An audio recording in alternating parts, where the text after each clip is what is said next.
ង្គមឲ្យបន្តអូខេអ្នកណាក៏ជាបុគ្គលបំពុលសង្គមបងប្អូនតាមមើលអ្នកណាជាបុគ្គលបំពុលសង្គមហ្នឹងហើយដូរទីតាំងសពឪពុកម្ដាយខ្ញុំក្នុងឪពុកម្ដាយខ្ញុំអត់មានប្រាប់ខ្ញុំមួយម៉ាត់អត់មានប្រាប់ខ្ញុំមួយម៉ាត់ដល់ពេលខ្ញុំធ្វើវីដេអូផុសថាខ្ញុំហ្នឹងបំពុលសង្គមថាខ្ញុំហ្នឹងជន់បលិចកិត្តិយសគេអញ្ចឹងណាទៀតអូឈឺហើយនេះស្ដាប់ខ្ញុំទាន់និយាយប្រឡប់អត់សារអីបងប្អូនដោយសារតែមួយលើកពីរលើក3លើកចេញមកបរិហាគេមកបំផ្លាញមុខមាត់គេបងប្អូនខ្លួនឯងចាហើយខ្ញុំជឿជាក់ថាមានមេខ្លោងនៅពីក្រោយខ្នងចាអាយ៉ាមានមេខ្លោងទៀតហ្នឹងហើយកន្លែងដែលចេញមកពីបេដងបំផ្លាញកិត្តិយសបងខ្លួនឯងហើយសំខាន់ថាខ្ញុំមានមេខ្លោងទៀតហើយក្បាលមនុស្សប៉ុណ្ណេះហើយចាំបាច់ណាគេមិនដឹកនាំក្បាលអូខេអញ្ចឹងបើសិនជាពីមុនរឿងលុយគេបើសិនជាឲ្យខ្ញុំខ្ញុំមិនទៅទាអីនេះឯងទៀតហើយឲ្យខ្ញុំធ្វើกระดาษស្នាមតែបដៃអីហើយបើខ្ញុំទានេះឯងទៀតគឺខ្ញុំនឹងគឺជាអ្នកខុសបងប្អូនមហាជនគូជេរខ្ញុំត្រូវហើយប៉ុន្តែអ្នកឯងឲ្យខ្ញុំតែខ្ញុំមិននិយាយខ្ញុំមិននិយាយទេខ្ញុំលែងនិយាយហើយខ្ញុំនិយាយពេលនេះខ្ញុំជន់ឆ្លីបលិចជន់ឆ្លី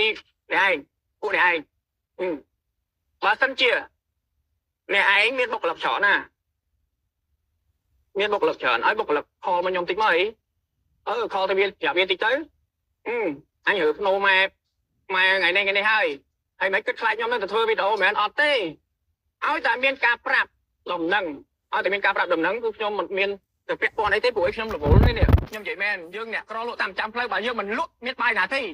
ហ្នឹងហើយបើសិនជាប្រាប់ខ្ញុំហើយខ្ញុំចេញវីដេអូចឹងទៀតអាហ្នឹងបានថាខ្ញុំហ្នឹងគឺជាអ្នកទាញកិត្តិយសបងប្អូនឲ្យធ្លាក់ដល់ដីអត់ទេយើងត្រូវគិតប្រើគូក្បាលគិតថាចេះបើសិនជាអញអត់ប្រាប់វាថ្ងៃណាមួយវាយកបន្លែឈើទៅសែនភ្នោម៉ែឪវាអត់ឃើញដូចប្រេងវាចឹងដូចប្រេងវាពេញទំហឹងចឹងវាអត់ឃើញតើអារម្មណ៍វាបែបម៉េចអារម្មណ៍វាបែបម៉េចអ្នកឯងធ្វើចឹងត្រូវអត់អ្នកឯងទៅតែខ្លាចខ្ញុំហ្នឹងធ្វើដល់ពេលប្រាប់ទៅដល់ពេលថ្ងៃគេទៅជីកទៅរករឿងគេខ្ញុំអត់មានពេលទេខ្ញុំគាត់ប្រាប់ថាខ្ញុំអត់មានពេលទេខ្ញុំទៅដល់ផ្ទះម៉ោង12ពីតំណប់យប់នេះខ្ញុំនៅកន្លែងលក់រហូតទៅដល់ផ្ទះម៉ោង12ពីតំណប់យប់ខ្ញុំអត់មានពេលទៅក៏សោកអាកាយអ្នកឯងនេះចង់ធ្វើទៅសំខាន់ឲ្យតែផ្ដល់ដំណឹងប្រាប់ខ្ញុំជាកូនណាខ្ញុំគឺជាកូនហើយខ្ញុំសូមផ្ដាំថាចេះឪពុកម្ដាយខ្ញុំស្រឡាញ់ខ្ញុំណាហើយបើសិនជាគាត់នៅរស់អ្នកឯងហ្នឹងទីឯងហ្នឹងគឺជាមនុស្សទី1ដែលឪពុកម្ដាយស្អប់ខ្លាំងបំផុតដែលឪពុកម្ដាយស្អប់ខ្លាំងបំផុតធ្លាប់ទាំងហក់ធាក់ម្ដាយខ្ញុំកណ្ដាលទ្រូងទៀតទីឯងហ្នឹងទីប្រឡាំបកឯងហ្នឹងធ្លាប់ហក់ធាក់ម្ដាយខ្ញុំកណ្ដាលទ្រូងទៀតទោះពីសម្ដីរបស់ម៉ែតិចតួច